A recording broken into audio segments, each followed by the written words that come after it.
Whether you invest or not, the stock market affects you. It influences the price of your groceries, the value of your savings, and your future retirement. But what is the stock market and how does it work? And why do companies sell pieces of themselves to the public? Let's break it down, simply. Imagine you start a small cafe called Brew. At first, you're serving coffee to a handful of regular customers, and then, boom, word spreads, and now you have long lines, people raving about your special blends, and requests to open more locations. You realize there's a massive opportunity to grow your cafe into a chain.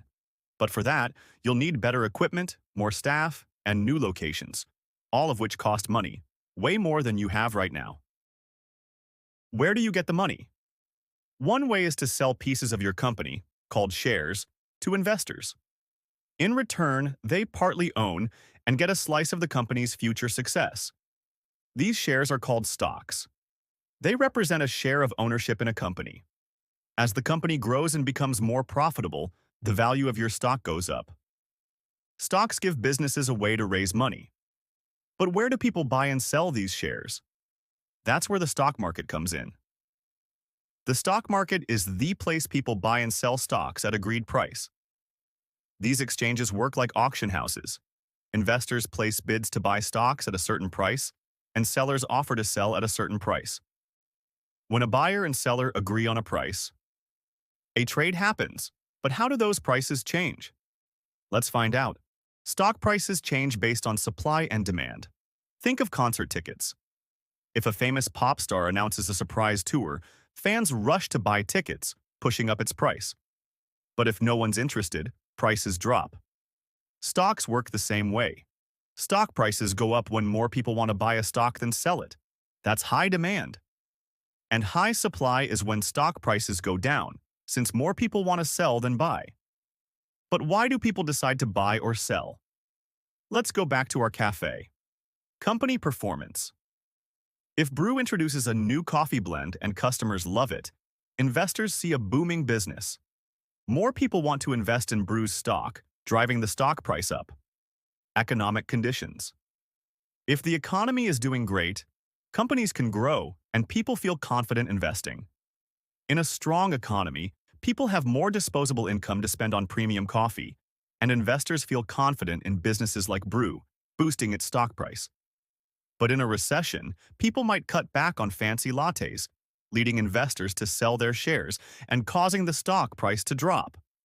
Investor emotions. Sometimes stock prices don't follow logic.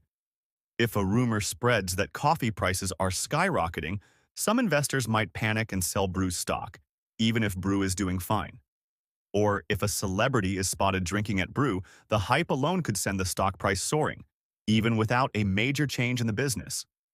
This is why stock prices move up and down frequently as a constant reaction to news, events, and investor psychology. But what does it mean when a company goes public? To take Brew to the next level, you need bigger machines, more staff, and new locations. But all that costs money. So, what are your options? You could take out a loan, but that means debt and interest payments. You could find a private investor, but that means giving up control to just a few people. That's why some businesses choose to go public. When a company goes public, it sells shares to the public through an initial public offering. Think of it like a grand opening, but instead of just selling coffee, you're selling pieces of your business to investors who believe in its future. Companies do this to raise money for expansion, pay off debts, increase credibility as a public company is seen as more trustworthy, and reward early investors. Founders, employees, and early backers can finally cash out their shares. But going public also means companies must be transparent about the financial information, as investors have the right to know about the company's financial position. And here's the real question. Once Brew stock starts trading, how do investors make money from it? Mainly two ways. Stock appreciation. Buying low, selling high.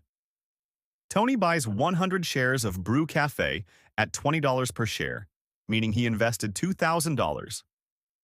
Now, if Brew Cafe launches a new viral coffee blend that everyone raves about, influencers post about it, lines wrap around the block, and demand skyrockets, more investors want a piece of the action. The stock price rises as excitement grows. A year later, Brew's stock is now $50 per share. That means Tony's $2,000 investment is now worth $5,000. If he sells, he makes a $3,000 profit. This is capital appreciation when the stock price goes up and you sell for a profit. But here's the catch. Stock prices can go down too. That's why investing always comes with risk. Another way is dividends. Some companies share their profits with investors by paying cash dividends. It's like getting a thank you gift just for owning the stock. Some big stable companies do this. Imagine Brew Cafe is well established and has been profitable. You reward your shareholders by announcing, "We're paying a $1 dividend per share every quarter." That means Tony, who owns 100 shares, will get $100 every quarter for just holding the stock. Some people reinvest dividends to buy more shares over time, creating a compounding effect that grows their wealth. But not all companies pay dividends. So, depending on your investment strategy, you might prefer growth stocks, which rise in value, or dividend stocks, which pay you regularly. And there you have it. The stock market isn't just a place to buy and sell stocks. It's a powerful tool for building wealth, funding business, and shaping the economy.